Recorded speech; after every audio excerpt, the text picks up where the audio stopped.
नमस्कार, बहुत स्वागत है सभी दर्शकों का।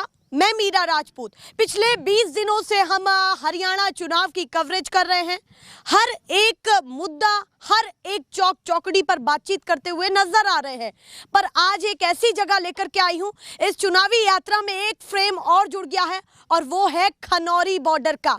आपको ये बॉर्डर पिछले 6 महीने पहले भी याद होगा कि जब इस बॉर्डर पर 13 फरवरी को किसान आकर के बैठे थे और ऐसे बैठे कि अभी भी बैठे हुए हैं। आप सोचिए, पिछले 6 महीने से 6 साढ़े 6 महीने पूरे हो चुके हैं और जब से ये ऐसे ही डटे हुए हैं। इस बीच में क्या कुछ नहीं हुआ, ये पूरे देश ने देखा है कि संघर्ष भी बढ़ा, दोनों तरफ से संघर्ष बढ़ा। इधर किसान थे, उधर प्रशासन था, वहीं उनकी सरकार से अपील थी। और वहीं एक चीज बहुत महत्वपूर्ण है कि जिस जगह ये आंदोलन या फिर मैं ये कहूं कि ये पूरी प्रक्रिया चली है, वो है NH-52। वो NH-52 जिस पर पूरी तरीके से रोक लगी हुई है पिछले 6 साढ़े 6 महीने से। एक चीज इन्होंने अपने पीछे छुपाई हुई है, वो मैं दिखाना चाहती हूँ। थोड़ा सा हट जाइए। मैं ये दिखाना चाहती हूँ कि किस तरीके से पिछले 6 महीने से ये यहाँ पर डटे हुए हैं। देखिए जरा, ये इनकी रसोई है जो मेन नेशनल हाईवे पर ऐसे ही आज दिख रही है। और ऐसे ही 6 महीने पहले जब मैं यहाँ पर कवरेज करने के लिए आई थी, खनौरी बॉर्डर पर और शंभू बॉर्डर पर यही तस्वीरें देखने के लिए मिल रही थी। पर यह बहुत महत्वपूर्ण है कि इतना जज्बा आप सोचिए इन किसानों में कि पिछले 6.5 महीने से ये आंदोलन चल रहा है। सुर्खियां कम हो गई, खबरों में नहीं है, टीवी चैनल पर नहीं है, अखबारों में नहीं है, पर आप सोचिए कि उनके अपने दिल में है कि हमको वहां जाना है तो जाना है। आप देखिए जरा, मैं यहाँ दिखाऊं आपको कि किस तरीके से यहाँ पर खाना पकता है। जरा आप ये दिखाइए कि कुछ सब्जियां यहाँ पर अस्त व्यस्त पड़ी हुई हैं और यहाँ पर ये सूखा आटा, किस तरीके से यहाँ पर ये सामान रखा हुआ है। और ये वो तमाम लोग हैं जो पिछले 6 महीने से इस आंदोलन का हिस्सा बने हुए हैं।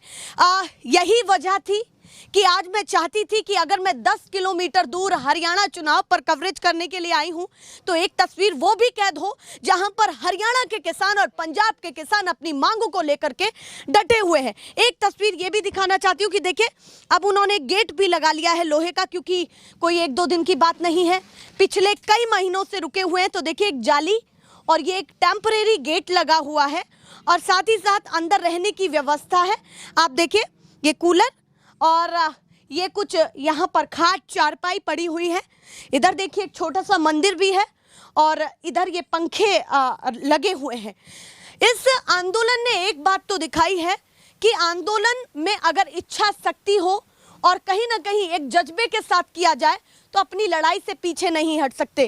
कहीं ना कहीं उन्हीं तमाम मुद्दों पर लड़ाई है, MSP की मांग और कहीं ना कहीं जो किसानों को लिखित तौर पर अपनी चीजों की गारंटी चाहिए, वो सारी चीजें हैं। काफी लोग यहाँ पर मौजूद हैं और जो यहाँ इस समय प्रधान के तौर पर सभी चीजों को संभाले हुए हैं, उनसे भी बात करती हूँ। तो जगजीत जी, क्या कहना चाहते हैं? जिस तरीके से ये आपका आंदोलन पिछले काफी महीनों से चल रहा है, अगर मैं कहूँ कि इस आंदोलन को एक लाइन में कहा जाए तो वो आपकी तरफ से कौन सी लाइन होगी? देखिए, वो बात ऐसी है कि चीता दौड़ता है उसको खाने के लिए जी, और हिरन दौड़ता है अपनी जिंदगी बचाने के लिए जी।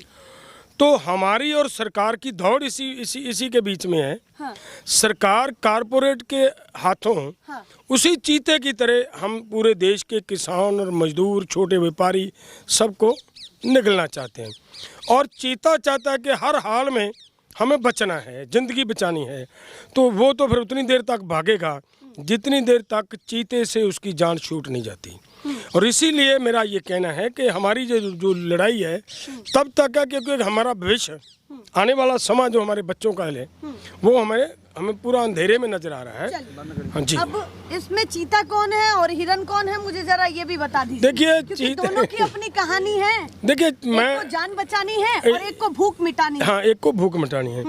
देखिए, भूख मिटाने के मामले में तो आप सबको, मुझे भी, मैं क्लियर बोल देता हूँ कि हमारी सरकार जिन लोगों की लगातार अडानियों के साथ मित्रता और उनको पूरे का पूरा सब तंत्र उनके ऊपर, उनको सब हमारा सब कुछ लुटवाने के ऊपर लगा हुआ है। आपको मैं ध्यान दिलवाता हूँ, हमारा रेलवे अडानियों के पास चला गया, हमारी खाने अडानियों के पास चली गई, हमारे एयरपोर्ट्स अडानियों के पास चले गए, हमारे और बहुत सारे इंडियन एयरलाइंस जैसे वो भी कॉरपोरेट्स के पास चले गए।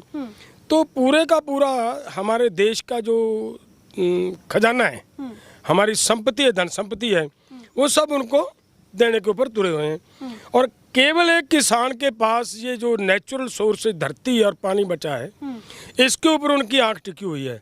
और वो उनको खिलाने के लिए, उनको देने के लिए सरकार पीछे हमारे लिए 3 काले कानून लेकर आई, वो भी उन्हीं के इशारे पे आए थे। और तब से किसान शुरू हुआ, इशारे पर आए थे। क्लियर बात है, उन्हीं के इशारे पर मैं ना कहूँ तो और क्या कहूँ। जब वो कानून बना, इनका एक भी इनका अधिकारी उन कानूनों को एक्सप्लेन नहीं कर पा रहा था। एक बार एक चैनल के ऊपर डिबेट में मैं भी गया जी। और इनका एक एडवोकेट आया। हाँ। मैंने उनसे पूछा कि ये बातें हैं, बताओ इसके ऊपर क्या है। और उसने ये क्लियर कट ये बोला कि हमें इनके बारे में कुछ जानकारी नहीं है। एक एडवोकेट को उसके बारे में जानकारी नहीं, जो भाजपा का प्रवक्ता उसको जानकारी नहीं है, तो इसका मतलब किसने बनाया वो स्पष्ट है। तो वापस लेने की बात भी तो हुई नहीं, वापस तो याद होगा। हाँ, ठीक बात है। तो अगर लोगों के वो एक रो के आगे, लोगों के एक नाराजगी के आगे, लोगों के एक आंदोलन के आगे वो 13 महीने बैठकर ही तो वापस हुआ ना। तो वो मजबूरन हमें उतनी से देर तक वहाँ पे बैठना पड़ा। तो और इस बार भी मनवा करके जाएंगे? नहीं, देखिए, नहीं, और क्या करेंगे क्या। मैंने पहले ही आपको बात बताई है, अगर हिरन दौड़ेगा नहीं तो और क्या करेगा वो। ऐसे कोई और चारा नहीं है। और कुछ चारा नहीं। आपने कहा पूंजीपतियों से लड़ाई, अब सरकार से ज्यादा लड़ाई है या पूंजीपतियों से? देखिए, किससे ज्यादा है? देखिए, ये बात मैं कहूँ, हाँ। सरकार ने पूंजीपतियों को हमारी देश की पूरी धन संपत्ति सौंप रखी है और वो एक पाले में खड़े हैं। सरकार का तंत्र और पूंजीपति वो सब एक साइड पे खड़े हैं और पूरे देश को लूटने के लिए खड़े हैं और हम उससे बचने का प्रयास कर रहे हैं। ये कहते हैं कि भैया जो जितना काबिल होगा उसको उतने ही कॉन्ट्रैक्ट टेंडर और उनसे उतनी ही मीटिंग्स होंगी, उतने ही कोऑर्डिनेशन होंगे। ये भी तो चीजें हो सकती हैं। नहीं, वो बात ठीक है। हाँ। काबिलियत, इसका मतलब मैं किसी का वो बात नहीं कर रहा। हाँ। लेकिन मैं तो सिर्फ इतनी बात कहना चाह रहा हूँ। हाँ। पूरे भारत में कितना समय लगा रेलवे का एक स्ट्रक्चर खड़ा करने के लिए जी। और एक झटके में सबका सब अडानियों को सौंप दिया। कितने लंबे अरसे से चला LIC का स्ट्रक्चर खड़ा हुआ है, वो एक झटके में उनको सौंप दिया है। हमारी धन संपत्ति है, हमारे यहाँ खनिज पदार्थ जो हमारे धरती के नीचे पड़े हैं, वो एक एक कर कर उनको हैंड ओवर किए जा रहे हैं। तो इसका मतलब ये निकलता है, क्लियर बात है कि उनके साथ वो उनको काबिलियत दिखती होगी, लेकिन देश को तो वो एक चीता नजर आ रहा है कि वो खाने के लिए हमारे लोगों को आ रहा है। चलिए, एक सवाल है, हरियाणा के बॉर्डर पर हम खड़े हैं, हरियाणा पंजाब के बॉर्डर पर हम खड़े हैं, इसको पूरा मेंशन कर दूं, और चुनाव की कवरेज हम भी कर रहे हैं, तभी यहाँ पर पहुँचे हैं। कवरेज के बीच में हमने ये भी देखा है कि हरियाणा के नए मुख्यमंत्री ये कहते हुए दिखाई दे रहे हैं कि हम ये ऐलान कर रहे हैं कि हर फसल पर MSP मिलेगी, किसानों का कर्ज भी माफ किया जाएगा, ट्यूबवेल को लेकर के भी बातें हुई, यानी कि किसानों के लिए हर स्कीम तैयार की जाएगी अगर बीजेपी सरकार इस बार आती है। क्या कहना है कि इस बार चुनाव में भी इस आंदोलन का कितना बड़ा प्रभाव जा रहा है? सवाल मैं एक बात ये पूछना चाह रहा हूँ, हरियाणा के अंदर पिछले लंबे अरसे से यही सरकार चल रही है। तब से तो ना तो किसान का ऋण मुक्ति याद आई, तब से ना 23 फसलों के ऊपर उसकी MSP के ऊपर खरीदारी करने का याद आया, कोई बात याद नहीं आई। किसानों को कोई सहूलत देने की बात याद नहीं है, किसानों को बिजली देने की बात याद नहीं आई जी। लेकिन अब जब देश के या हरियाणा के किसानों ने सबके सिखाने का फैसला लिया, अब इनको याद आ रहा है, अब इनको वो बात याद आ रही है जो इन्होंने कहा कि फसलों के ऊपर हम 23 फसलों के ऊपर MSP की गारंटी देते हैं। मैं ये पूछना चाहता हूँ, अगर आप MSP के ऊपर गारंटी दे सकते हो और देते हो तो भाई फिर कानून बनाने में क्या दिक्कत है? कानून बना दो, हम सब अपने अपने घर जाएं। अपनी बातों को मानना है तो अभी मान लीजिए अभी कानून बनाओ, हम अपने घर जाएं।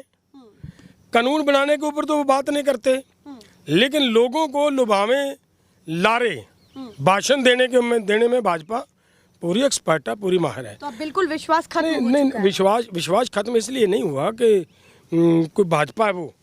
विश्वास इसलिए खत्म हुआ कि उनका लगातार आप उनका ट्रैक देखिए, झूठ पे झूठ, झूठ पे झूठ, झूठ पे झूठ बोल रहे हैं ना। प्रधानमंत्री जी ने कहा कि हम आपको एमएसपी डॉक्टर स्वामीनाथन के फार्मूले के अनुसार देंगे भाई, हाथ खड़ा कर, और पूरी ताकत से कहा, चोन मैनिफेस्टो में लिखा। और जब जीत गए तब 2015 में आकर उन्होंने क्या किया, कोर्ट में, सुप्रीम कोर्ट में जाकर उन्होंने एफिडेविट दायर कर दिया कि हम किसी हाल में डॉक्टर स्वामीनाथन के रिपोर्ट के अनुसार फसल का भाव नहीं दे सकते। वहाँ पे किया, इधर किया और उधर जाके मुकर गए। और बात बताता हूँ, 2011 में जब ये गुजरात के मुख्यमंत्री थे, इन्हीं के हाथ की एक रिपोर्ट है, उसमें ये उस समय कंज्यूमर अफेयर कमेटी के चेयरमैन हुआ करते थे, और इन्होंने एक रिपोर्ट बनाई और उस रिपोर्ट में क्लियर कट कहा और देश के प्रधानमंत्री के टेबल पर पहुंचाई। ये कहा कि देश के किसान को खाली एमएसपी घोषित करने से कुछ नहीं होने वाला, इनको एमएसपी की गारंटी का कानून चाहिए, एमएसपी के ऊपर इनकी खरीदारी होनी चाहिए। अरे भाई, आप ही के हाथ की वो रिपोर्ट है, आप उस ताकत में हो, 10 साल आप उस ताकत में रहे, आपने किया नहीं। आपकी सरकार आते ही आपने जो कहा, आपकी तरफ से जो हुआ, प्रधानमंत्री जी की तरफ से, इन्हीं की सरकार की तरफ से जो हुआ कि जो भी स्टेट की गवर्नमेंट अपने किसानों को बोनस अनाउंस करेगी फसलों के ऊपर, उसकी फसल कतई हम केंद्र में नहीं खरीदेंगे।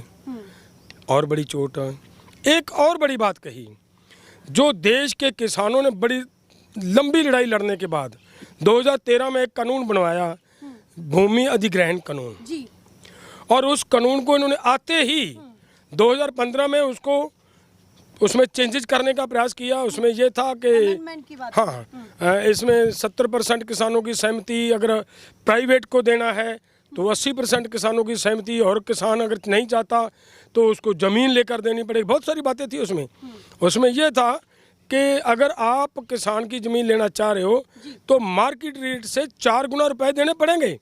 और उन्होंने उस पूरे के पूरे कहानी को वहाँ तो छेड़ नहीं पाए, और मॉडल एक्ट बनाकर 2015 में जिन जिन राज्यों में भाजपा की सरकार थी वहाँ पे उसको लागू करवा दिया। अब विश्वास करें तो कैसे करें? चलिए, उनका कहना है कि इतनी बातों को कहने के बाद विश्वास करें तो कैसे करें।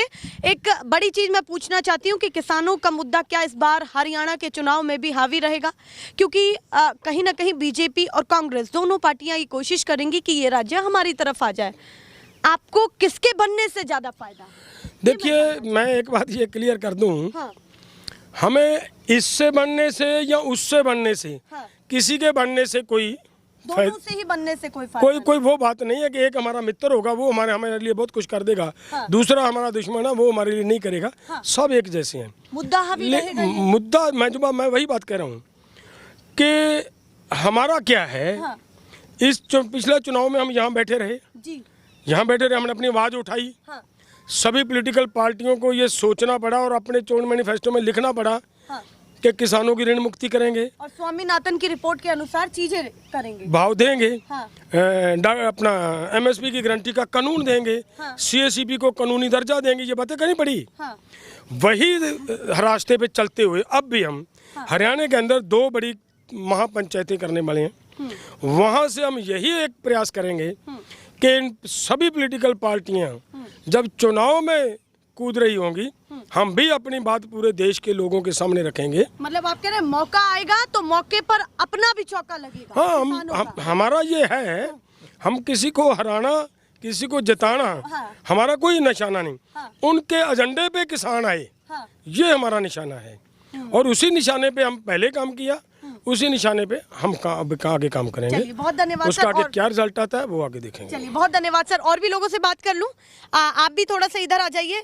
आप बताइए, आप कहाँ से, यहीं से हैं या? मैं बिहार से हूँ। अच्छा, आप बिहार से हैं जी। तो अलग अलग जगह के लोग यहाँ पर हैं, पूरे देश के लोग हैं, क्यों? पूरे देश का आंदोलन है, पूरे देश का मुद्दा है। नहीं, ये बातें थी कि भैया 6 महीने हो गए हैं तो हो सकता है कि लोग चले भी गए हों। हाँ, तो झूठ बोलने वालों की कोई कमी नहीं है।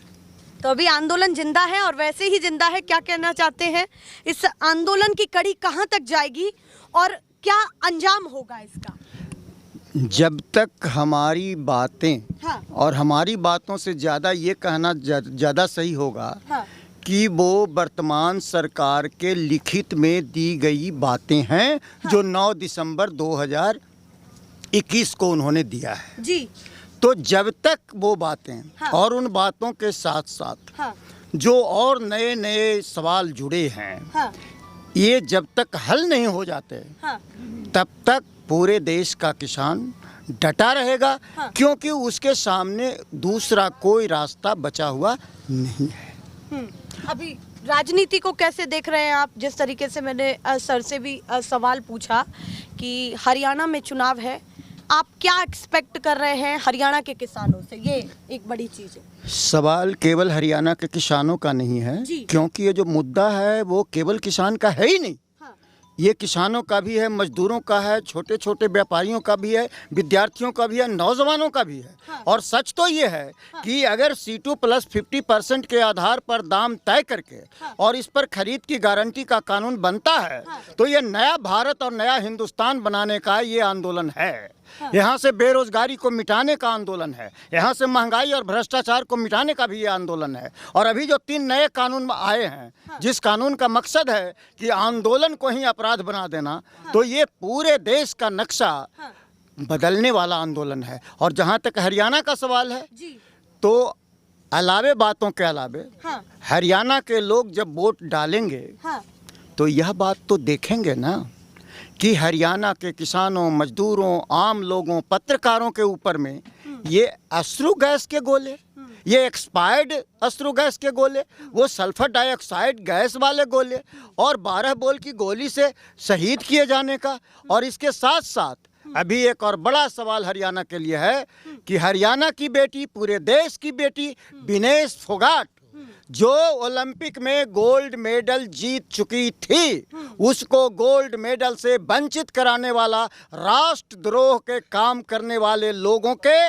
पार्टियों के जो उम्मीदवार होंगे, उनको वोट देने से पहले हरियाणा के वोटर 100 बार सोचेंगे।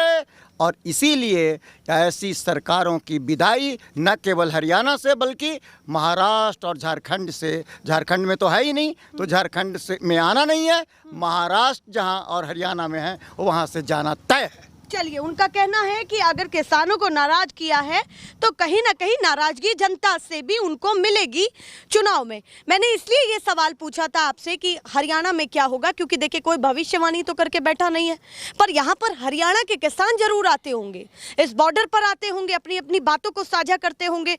और आप जिस तरीके से आंदोलन को आगे बढ़ा रहे हैं, उनमें कहीं ना कहीं किसान आंदोलन में ये देखा गया कि हरियाणा के किसानों का भी योगदान रहा। वो यहाँ पर अनाज भी लाए, बीच बीच में बहुत सारी सहायता भी की है। तो क्या वो कहते हैं, जब आप उनसे बात करते हैं तो वो क्या कहते हैं? आप इसी से समझ लो कि हरियाणा की रोटी, हरियाणा की सब्जी, हरियाणा का पानी, वो सब कुछ आंदोलनकारियों को मुहैया करा रहे हैं। इसका मतलब है कि उन्हें पता है कि ये आंदोलन हरियाणा के भले के लिए है। और जो लोग इस आंदोलन के खिलाफ खड़े हैं, वो न केवल पूरे देश के दुश्मन हैं बल्कि हरियाणा के भी दुश्मन हैं। और इसीलिए उनका हिसाब किताब तो होना है। ऐसी रोज़ बातचीत होती है, रोज़ लोग जो आते हैं उनके साथ में ये बात होती है कि करना क्या पड़ेगा। तो जैसा कि डल्लेवाल साहब ने कहा कि हम लोगों का ये मकसद तो है नहीं कि किसको हराओ किसको जिताओ, लेकिन इतना तो हम कह ही सकते हैं कि जो हमारी रोटी छीनेगा, जो हमारी ज़मीन छीनेगा, जो हमारी बेटी के हाथ लगे गोल्ड मेडल को छीनेगा, हम उसको कैसे स्वीकार करेंगे। और आपने एक सवाल किया था काबिलियत का कि ज़्यादा काबिल लोगों को ज़्यादा कुछ मिल रहा है तो क्यों आपको चिंता हो रही है। मैं कहता हूं कि जिनको आप काबिल कह रहे हैं वो पूरी तरह नाकाबिल और नालायक और राष्ट्रद्रोही हैं। क्यों है, एक सेकंड में मैं बताना चाहता हूँ। हमारे आंदोलन ने, हमारे नेता डल्लेवाल साहब ने, सरवन सिंह पंधेर ने चैलेंज किया कि हमारे जो मुद्दे हैं उसमें जो भी सवाल हो, चाहे ये बात हो कि MSP दिए जाने से महंगाई बढ़ेगी से लेके और भी, मैं समय को ध्यान में रखते दूसरी बात नहीं कर रहा, हम तैयार हैं। जो काबिल लोग हैं, वो चाहे अडानी हो, अंबानी हो, इनका कोई अर्थशास्त्री हो या इनका कोई मंत्री हो या खुद के प्रधानमंत्री दुनिया के सबसे काबिल आदमी हैं, उन लोगों को हमने चुनौती दिया कि आओ और हमसे बहस करो कि कैसे महंगाई इससे बढ़ेगी या महंगाई घटेगी। तो नहीं आने का मतलब आप अर्थ निकाल लो। ये अगर काबिल होते तो हमको बुलाते या हम जहाँ जगह दे रहे हैं वहाँ आते, बैठ करके बहस होती, पूरी दुनिया देखती, पूरा देश देखता, पूरा देश के लोग देखते और पता चलता कि जिस किसान आंदोलन में अनपढ़ लोग हैं, निरक्षर लोग हैं, वो प्रधानमंत्री और ये सरकार के और ये कॉरपोरेट के जितने भी इंटेलेक्चुअल्स हैं उनसे ज़्यादा काबिल है, ये पूरी दुनिया देखती। एक सवाल है बहुत ज़रूरी जो मैं चाहती थी कि दल्लेवाल जी से ही पूछूं, तो आपसे ही पूछना चाहती हूं। सुप्रीम कोर्ट ने भी ये कहा कि उनका हक है और उनका हक है दिल्ली भी आना, कोई उनका रास्ता नहीं रोक सकता, ये उनका एक बयान निकल कर के सामने आया।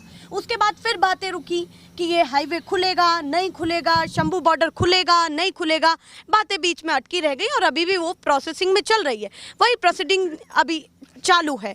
क्या कहना चाहते हैं? सुप्रीम कोर्ट ने आपके हित में इतनी बड़ी बात कही, उसको जब सुना था उस समय तो क्या लगा कि भाई ये पहले था होना था, या क्या कहना चाहते हो? देखिए, मानयोग सुप्रीम कोर्ट की तरफ से जो बात कही गई जी, मैं उसमें काफ़ी बातें हैं नोट करने वाली। एक तो बात ये एक अच्छी बात कही है उन्होंने, हाँ। कि इनका वहाँ जाने का राइट है। हाँ। दूसरी बात है कि हरियाणा के लोग जिस तरीके से हाँ। मन घड़त कहानियां गढ़ने में सरकार ये हरियाणा की, हाँ। उसमें एक्सपर्ट है। हाँ। इन्होंने उसी पे काम करते हुए ये कहा, हाँ।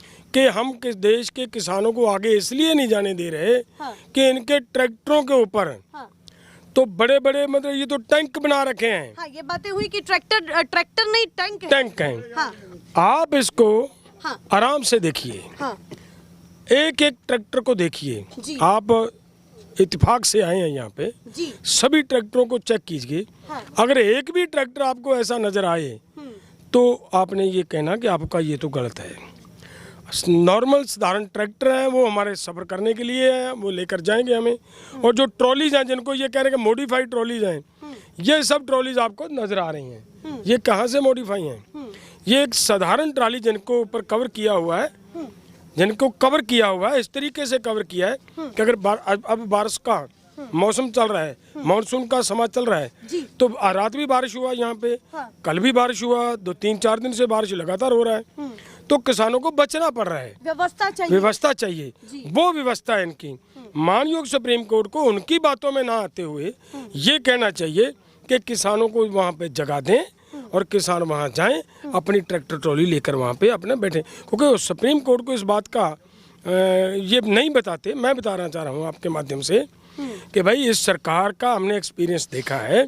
13 महीने पहले किसानों को बिठा कर रखा है, 6.5 महीने हो गए आज यहाँ पे बिठा कर रखा हुआ है। सबसे बड़ी बात तो ये है कि आधे लोगों को ये भी नहीं पता कि ये नेशनल हाईवे अभी बंद है और किसान इतने दिन से यहाँ पर प्रोटेस्ट कर रहे हैं। हालांकि हो सकता है कि लोकल हरियाणा, यूपी, दिल्ली के लोगों को पता हो, पर पूरे देश के जो अलग अलग जगह, अलग अलग राज्यों में लोग रहते हैं, उनको नहीं पता कि इतने दिन से आंदोलन चल रहा है। क्या कहना चाहेंगे कि इसको कितना हाईलाइट मिलना चाहिए था, वो मिल पाया, नहीं मिल पाया, क्या हुआ? देखिए, उसमें एक बहुत बड़ी बात है। हाँ। पूरी की पूरी सरकार अब पहले आपने एक क्वेश्चन किया था जी। कि कारपोरेट्स की बात कही थी। हाँ।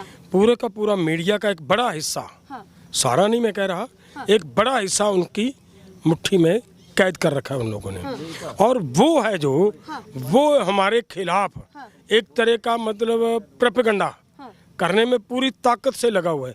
लेकिन ये भी बात नहीं है कि ये आंदोलन देश में नहीं बढ़ जाएगा। अभी अभी आपने देखा होगा कर्नाटका के अंदर ये ट्रैक्टर मार्च हुआ। हाँ। एक स्ट्रॉन्ग ट्रैक्टर मार्च कम से कम 10 जगह पे कर्नाटका के अंदर हुआ। आगे तमिलनाडु चला गया, बिल्कुल समुद्र के किनारे पे, वहाँ पे लगभग 40 जगह पे ट्रैक्टर मार्च हुआ।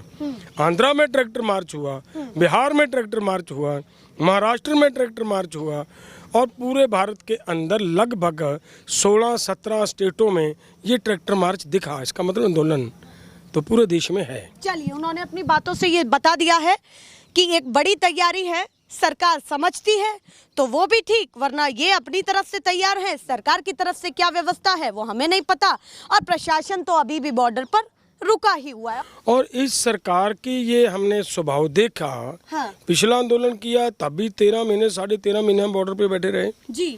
अब ये चल रहा है 6.5 महीने अब भी हो गए हैं। हाँ। हमें यहाँ पे बैठना पड़ रहा है, डटना पड़ रहा है जी। सवाल ये है कि हमारी मजबूरी है। हाँ। जो हमारी डिमांड है, हाँ, वो है MSP की गारंटी का कानून, C2+50 के हिसाब से फसलों का भाव दिया जाए जी। और एक बार देश के किसान को ऋण मुक्त किया जाए। ये मेजर मांगे हैं। और इसके साथ जैसे लखीमपुर खीरी के किसान जिनको गाड़ियों के थले कुचल कर रौंद कर मार दिया था, उनको इंसाफ दिलाने की बात है। किसानों के ऊपर पेंडिंग पे मुकदमे वो वापस दिलाने की बात है। ठीक। और बातें बहुत सारी नए हैं। मुद्दे भी हैं और पुराने भी हैं। आंदोलन की भी बातें जी है इसमें। ठीक। तो वो बातें जो हैं हमारी वो हैं। लेकिन सबसे बड़ी बात है जो हमारी लाइफ लाइन की बात है जी। वो MSP की गारंटी का कानून, और वो भी डॉक्टर स्वामीनाथन के फार्मूले के अनुसार, और पूरे देश के किसान की ऋण मुक्ति होनी चाहिए। ये हम क्यों मांग रहे हैं? देखिए, वो अपना OECD की रिपोर्ट आई पीछे जी। और उस रिपोर्ट में ये बड़ा क्लियर कट ये बात कही गई जी। कि 2022 से लेकर 23 तक किसानों को MSP ना देकर और उनको इंपोर्ट और एक्सपोर्ट ड्यूटी के अंदर हेराफेरी गड़बड़ करते हुए 14 लाख करोड़ रुपए का एक साल में किसानों को नुकसान किया। एक बात। दूसरी बात ये है कि 2000 से लेकर 2017 तक 45 इसी तरीके से 45 लाख करोड़ रुपए का देश के किसान का नुकसान हुआ। एक तरफ तो इस तरीके से फटाफट नुकसान होता जा रहा है, दूसरी तरफ किसान सुसाइड कर रहा है। आज तक लगभग 7 लाख किसान सुसाइड करके इस दुनिया से जा चुका है। मुद्दे उनके वही हैं। वहीं के वहीं खड़े हैं। तो इसलिए ये किसान की मैंने पहले बात कही है कि उनकी लाइफ लाइन की लड़ाई है। इनको जिंदा रखने के लिए, इनका भविष्य बचाने के लिए हमारे पास एक ही रास्ता बचा है कि जब तक हमें MSP की गारंटी का कानून और C2+50 के हिसाब से भाव नहीं मिल जाता, तब तक कतई ये आंदोलन समाप्त होने वाला नहीं है। बाबा, आप कहाँ से, ये बताइए? यूपी से। यूपी से? अच्छा, अलग अलग जगह से लोग हैं, कोई बिहार, यूपी, पंजाब, हरियाणा, वही अभी भी चीजें देखने के लिए मिल रही हैं। बताइए क्या कहना चाहते हैं? आपका आंदोलन इतना लंबा चला है, लंबा चलेगा और भी लंबा चलने का पूरा हाँ, जज्बा तो है? मांगे पूरी नहीं होंगी। इतना ही डटे रहेंगे। आप बताइए भैया, आप कहाँ से हैं? पंजाब से। मैडम, पंजाब से हैं। आप क्या कहना चाहते हैं? सभी की ऐसी भागीदारी देखते हैं, जब बुजुर्गों को देखते हैं यहाँ पर किसान आंदोलन में वैसी भूमिका के साथ, मन में क्या चलता है आपके? मैडम पहले तो आप धन्यवाद जड़ा आप कीमती समय निकाल कर वहाँ पे आए। जी। जैसे हमारे प्रधान साहब डलेवाल ने बताया कि MSP की गारंटी बोल रहे हैं, NBS की गारंटी नहीं है। देखिए, हमारा किसान जो वास्पति लगाता है उसका कोई MSP नहीं है जी। उसका केवल रेट 2500 या 3000 रुपये आता है। ठीक। जैसे कि 25 रुपये किलो चावल निकला, आप देखेंगे एक थैली आती है नेशनल गोल्ड से लावाता है चावल, उसका रेट 120 रुपये किलो हो जाता है सरकार के पास जाकर। क्या देखो, किसान जहाँ कोई गरीब आदमी थोड़ा खा पाएगा। सरकार झूठी है, इसलिए हरियाणा में भी बदलाव देखने को मिलेगा। जैसे कि पंजाब में पिछले 70 सालों का उम्मीद है बदलाव, आपको कि पूरी उम्मीद है। हरियाणा के किसानों का समर्थन मिलता है? पूरा है मैडम किसानों का, पूरा। चलिए, ये बातें हैं, अपने अपने हिसाब से यहाँ पर सभी लोग बात कर रहे हैं। उनके प्रधान ने क्या कहा, डल्लेवाल जी ने क्या कहा, ये आप सुनिए, और साथ ही साथ जो और भी लोग हैं उनके साथ भूमिका को अदा किए हुए हैं उनकी भी बातों को सुनिए। जितना हम में साहस है उतना उनकी चीज़ों को दिखाया है, किस तरीके से खाना बनाते हैं, किस तरीके से रहते हैं और किस तरीके से अभी भी इस आंदोलन को जारी रखे हुए हैं इस नेशनल हाईवे पर। एक चीज़ मैं अंत में ये भी दिखाना चाहती हूँ, देखिए ज़रा आप किस तरीके से उस समय, जिस समय ये थोड़ा आंदोलन चला था, हाँ मैं बिल्कुल अभी दिखाती हूँ। देखिए जरा, जब ये आंदोलन चला था तो सर्दी थी और अब गर्मी का समय है। ये पानी गर्म करने का एक वो है, और ये हमने पहले गाजीपुर बॉर्डर पर भी ऐसे ही देखा था और अब यहाँ पर खनौरी बॉर्डर पर देख रहे हैं। सर्दी से गर्मी आ गई है पर इनका आंदोलन खत्म नहीं है। वैसा ही जज्बा है जैसा गाजीपुर बॉर्डर पर था। हाँ, ये ज़रूर है क्योंकि गाजीपुर बॉर्डर की खबरें सुर्खियां बटोर ली, क्योंकि जो रास्ता जाता है गाजीपुर बॉर्डर का वो सीधे दिल्ली के लिए लगता है, और देश की राजधानी के बीच में किसानों का बैठना तो कहीं ना कहीं वो वैसे भी चर्चाओं में आएगा, क्योंकि सबको पता है कि आवाजाही का एक बहुत बड़ा माध्यम है। पर आप देखिए कि पंजाब और हरियाणा के किसान किस तरीके से इस आंदोलन को जारी रखे हुए हैं। वो नहाने का पीछे उन्होंने वो रखा हुआ है, ये पानी भरने के लिए किस तरीके से ये काट करके, हाँ ये यहाँ पर रखे हुए हैं। और देखिए लंबी कतारें, कई किलोमीटर तक अभी भी ये ट्रैक्टर जो है यहाँ पर खड़े आपको दिखाई देंगे, ट्रॉलियाँ यहाँ पर खड़ी हुई दिखाई देंगी। और देखिए ये हल्का फुल्का किस तरीके से बिजली का इंतज़ाम है ये आपको यहाँ पर दिखाई देगा। ये है किसानों की अपनी तैयारी जो लंबे समय के लिए है। और देखिए किस तरीके से यहाँ पर भी व्यवस्था है।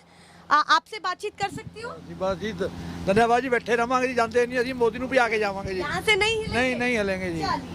क्या कहते हुए नजर आ रहे हैं, ऐसे ही दिखाते रहेंगे। फिलहाल के लिए नमस्कार।